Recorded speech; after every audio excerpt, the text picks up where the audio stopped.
are with them for. So we will start with a brief introduction statement from you, and then we can go on and take. Minister, You want to start? you start. They'll be more interested in what you say. I'm not sure there are Israeli companies here that press that want to hear you as well, but I'll start. I'll be happy to They're start. used to hearing me. Yeah. Well, my friend, His Excellency Mr. Piyush Goyal, Minister of Commerce and Industry. We share mutual vision. Can you hear me? Now, better?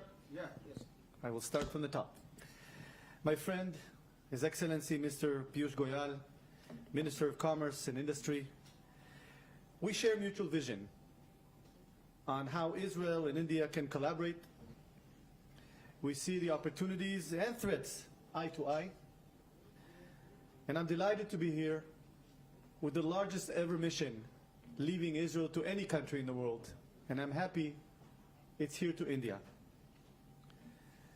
I want to thank you for the warm hospitality of yourself and your team.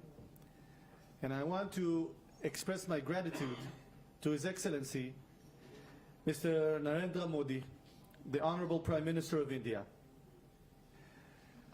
I'm not sure you know, but the Prime Minister Modi was the first to call Prime Minister Netanyahu on October 7 and convey his condolences and the support of the Indian people. We have good memory. We remember who our good friends are.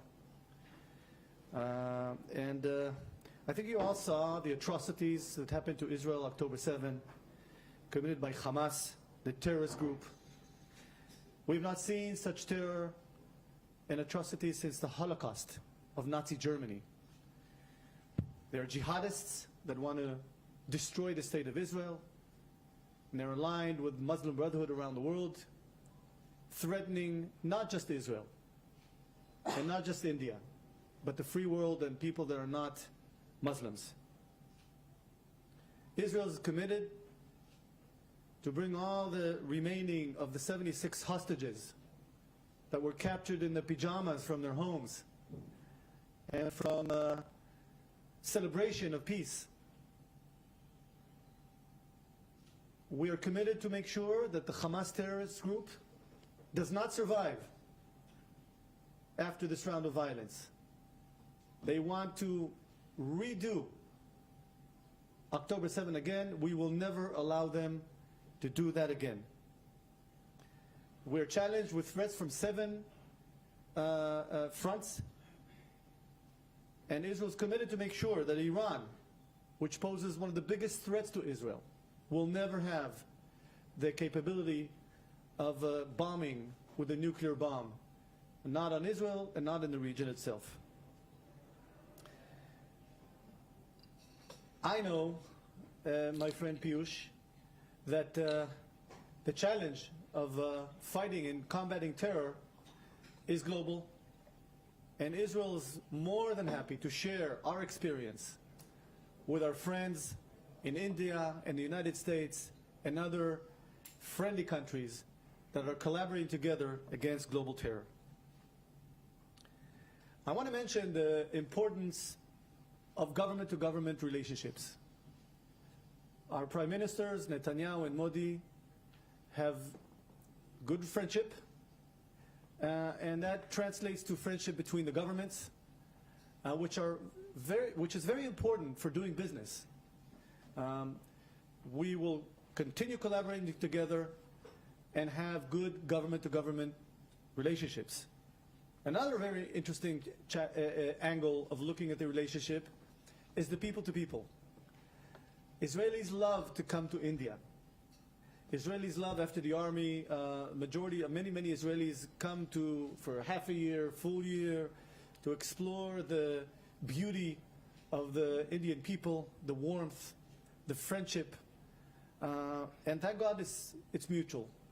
So when we come to do business together, when there's good G2G and there's good P2P, it's a promise that we'll be successful doing more B2B. And our mission coming here That's the goal. The goal is to better explore on opportunities looking into the future. Now, before I was a minister, I was a high-tech entrepreneur in the 90s and in 2000, doing a lot of security software. I was chairman of Checkpoint, the Israeli company, since its foundation until we took it public in the United States, and then became a venture capitalist. So I view the opportunity as an investor, as an entrepreneur as well. And I told my team in Israel that the beauty of doing business with India is how we complement each other. Number one, because you're huge, we're tiny, we're less than 10 million people. We're very entrepreneurial, but we lack the capabilities of scale. You have great skills of scale. And when you merge the two together, 1 + 1 equals 10. We do 80%, the majority of the high-tech companies in Israel, 80% is export. And we're seeking to expand that. What I also found that India of tomorrow is different than India of yesterday. With the leadership of Prime Minister Modi and Minister of Economy Piyush Goyal, I see how you think big, how you are preparing India to become a major player in the global marketplace. The growth, the economic growth that India is going through is phenomenal and creates new opportunities like never before. We in Israel, what I recommend our people in Israel, not to look at India as a local marketplace, as big as it is, but a hub for not just Asia, but a potential partner to share products around the world as we collaborate together and create products different than the ones that we create for the United States and the Fortune 500 companies. I believe that the future of Israel, a lot of our future is in collaboration here in India. We did work with Professor Michael Porter's team from Harvard Business School in articulating where Israel excels in the global marketplace. I want to mention 6 areas where we excel. First is the classic high-tech, B2B, B2C. The second is health life sciences. In Israel, we have 1,600 startups. In health life sciences, it's the second absolute number after the United States. Then we've got agrotech, food tech, and aquatech. That's how do you take technology and improve yield, create more better products, healthier products, more food, food from the sea, which is a huge opportunity into the future. Then we have desert tech and climate change. 60% of Israel is a desert. And drip irrigation started there. Preservation, water, and other desert-oriented challenges are dealt with over 700 Israeli companies that focus on providing better solutions to living in the desert. We have advanced manufacturing, how we could bring technology to improve the productivity of industries around the world. And of course, we have security. Homeland security, I think everyone understands today that our experience challenging terror and challenging weaponry and defense, Israel demonstrated capabilities like never before. This is an area we only share with very friendly countries like India and the United States and a few others. And we would like to make sure that that experience is used by our friends around the world. This mission that we came with here is actually a recommendation of and an invitation of Minister Goyal when I was here at the first week of December. And the goal is get the Israeli companies exposed to the challenge. The next step would be a mission coming from India to Israel, when you folks are ready, to better understand the opportunities. And after that, we will sit down, or simultaneously we'll sit down and see what makes sense to make 1 + 1 = 3, how the two governments can collaborate together to make the companies do better. I want to mention the IMEC concept you're probably aware of. We are more than happy to collaborate on IMEC, which is actually connecting India and Asia to Europe via Saudi Arabia, Jordan, and Israel. We have two gateways, one eastbound towards Jordan in the city of Bet Shean, the other is in Haifa, the Haifa port, looking towards Europe. And I'm sure that this is something that makes a lot of sense to provide that connectivity. And through that process, actually bond the relationship between us and our neighbors in the east, Jordan and Saudi Arabia, and we seek to see how we can expand the Abraham Accords as part of that initiative. So in conclusion, to the things I want to share with you, I'm very optimistic. I'm an entrepreneur. I see how the good guys will win. The geopolitics with President Trump now outlining who are the good guys in this world. Prime Minister Netanyahu was in Washington last week. Prime Minister Modi is going to be there tomorrow. And that collaboration between peace-seeking countries against terror and the bad guys is very, very clear distinction. And that creates an opportunity. It took us less than 3 months to bring a mission here, the biggest ever. And the people that came with me are as optimistic as I am as to the opportunities that we have between the two countries. I'm honored to be here, and I want to thank you personally, Minister Piyush Goyal, for the opportunity of working with you and the Indian people to make a better world. Thank you very much. Thank you, sir. Sir, please. Thank you very much, Mr. Barkat, Honorable Minister for Economy from Israel, for the trust and confidence you and your business colleagues have shown to the India-Israel partnership. This is the largest business delegation that has ever stepped out of Israel to any part of the world.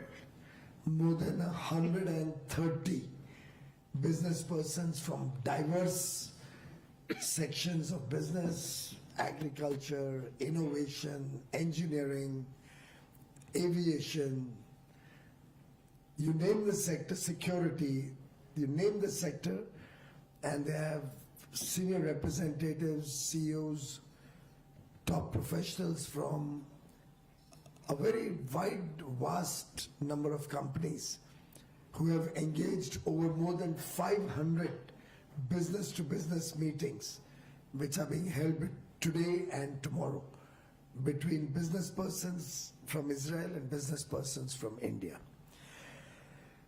This underscores the importance that Israel and India place on this partnership. We both have visionary leaders, Prime Minister Narendra Modi and Prime Minister Benjamin Netanyahu are both decisive leaders. They are both leaders who have fought terrorism with all their might and with every element at their command to wipe out terrorism, to make sure that our countries are freed of the problems of terrorism. And I think in that we share common bonds and common problems, where we can cooperate, where we are cooperating with each other. And our leaders, our business-to-business connect and our people-to-people connect has taken the Israel-India partnership to much, much greater heights in the last 10 years. In fact, Prime Minister Modi was the first Prime Minister Indian Prime Minister to visit Israel in 2017, and followed by the visit of Prime Minister Netanyahu to India. Both those visits have solidified this beautiful partnership over the years. We both have a shared commitment to global peace and prosperity. We both believe that technological advancements, innovation, and entrepreneurship make us natural allies and help both of us work together for the prosperity of the world. This partnership has mutual benefits. Israel's innovation, coupled with India's cost-effective production capabilities, the skill, the talent that we bring to the table, the large number of skilled and talented young men and women, the STEM graduates, 43% of our annual STEM graduates are women, the diversity we bring to the table, together with innovation that the startup country, as Israel is often called, has earned a good name for. I think make this an enviable partnership, and we believe that together we can really serve the people of Israel and India for a better and more prosperous future. There's immense potential in our bilateral trade. We are currently at about $6.5 billion. Both of us feel that it's suboptimal, and we do not want to set very low aspirations. We want to aspire to almost grow it into significant high double digits and take it to 10x the current level through this exchange between businesses and through a focus on working together to make our products, our services most cost effective for the rest of the world. We saw the enthusiasm amongst businesses on both sides. It was palpable, it was truly heartwarming to see the productive dialogues between businesses, and I believe this is a very, very successful visit led by Minister Barkat, along with a very, very powerful, high-powered delegation of businessmen. Israel's trust on India is reciprocated by our trust on Israel. And together, we see unparalleled potential in deep tech, in fintech, in agri-tech, in cybersecurity, in defense, AI, water conservation, quantum technologies, renewable energy. Sky's the limit. And I do believe that India and Israel are natural partners. India and Israel can innovate for the world. We can redefine the way nations, industries, and entrepreneurs collaborate. A future for our businesses, collectively, we believe that we, as Minister Barkat rightly said, we complement each other, and I believe our collaboration in the years ahead will lead to increased trade, increased investments, and increased engagement between the governments and businesses on both sides. We are also looking at co-creating and co-innovating the future. And I have offered to the Israeli companies to partner with India to leverage the Anusandhan NRF, the Research and Development Fund that Prime Minister Modi had approved and the cabinet had approved for about $6 billion to be spent over the next 5 years, of which in the current budget itself, $2.5 billion have been allocated. And as I mentioned to our Israeli colleagues and business persons, India can do innovation at a fraction of the cost that it takes the developed world. We all recalled our Mars mission, where we could do it at a very low cost of about $50–60 million, probably less than the cost of a Hollywood movie. And we believe that leveraging on the $2.5 billion that the government is putting up and what the private sector and our academia bring to the table, we can really take this to very high levels of innovation that Israel and India can collectively take forward. I think these forums are not just conversations or discussions. They set the roadmap for action. And I'm happy to assure Minister Barkat that we shall soon start planning a similar mission of Indian business and industry, Indian innovators, our education institutions, our farmers and agriculture sector, our food processing and dairy, to collectively visit Israel with a high-powered delegation, and of course the mission will be incomplete without friends from the media also. We will all go and experience what the journey of Israel over the last 75 years has been towards a nation which, through great trial and tribulation, has in 75 years progressed to become a developed nation, a developed economy. We have lots to learn and lots to work together with Israel on. Thank you very much for your visit, Mr. Barkat. Thank you very much for your friendship. Thank you for the partnership that Israel and India look to strengthen.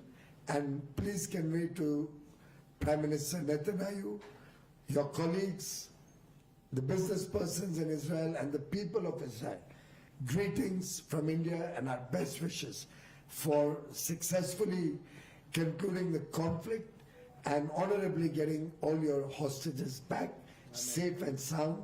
We pray for their well-being. We pray for their early return.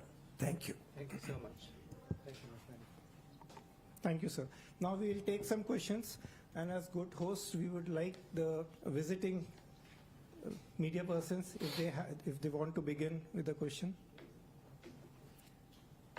Okay. Anybody from India? I'm Siddharth from the Times of India. Was there some discussion around when work on the IMEC will start? Because soon after the announcement, you faced the problems at home. Number one. And number two, earlier there was some discussion around a possible trade agreement, a bilateral trade agreement. Was there some discussion around that as well with Minister Goel? I'll tell you a secret, okay? We're preparing, we have a team in Israel starting to work on the element from Bet She'an to Haifa and planning it as part of the bigger value chain, the supply chain concept. Naturally, we are seeking to expand the Abraham Accord with the Saudis, which must happen before the corridor, the IMEC corridor, goes to action. But I think that each country separately is now preparing its part of IMEC. We certainly are. It creates huge opportunities internally in Israel, and we'd welcome that because it also means that we'll expand the Abraham Accords, and we're waiting for that to happen. Now, with respect to the agreements between India and Israel, I agreed with the recommendation and the idea of Minister Piyush Goyal that first let's get missions together and learn from them what they need. We both serve the businesses in each of our countries, and we'd like to better understand what are the challenges, what they recommend us to do. And naturally, the next step would be to take that knowledge base and put some kind of foundation that makes sense for both countries. I think it's prudent and right step, and we made the first trip because we can, and we did. And my expectation, and I'm sure it's going to happen, because the collaboration and the relationship and the friendship is so powerful that we would all be foolish not to do it in the fastest and best way. Answered all. Kirtika Soneja from the Economic Times. This 10x, the bilateral trade that you plan to take to, what is the timeline? Well, I think we'll have to wait for more clarity on how much our businesses collaborate and how much they work together. But I would think that we can easily look at a 10x growth in our bilateral trade, coupled with investments on both sides happening in the next 12 or 13 years or so. I think that's okay. Thanks, friends. Thank you, sir, for very elaborate opening statement, which did not leave much to ask as a follow-up. Thanks a lot. Thank you, friends. Thank you very much. Thank you. Thank you. Okay. So I have an engagement with young global leaders. And then I'm going to see you at the... And I'll see you at Lale.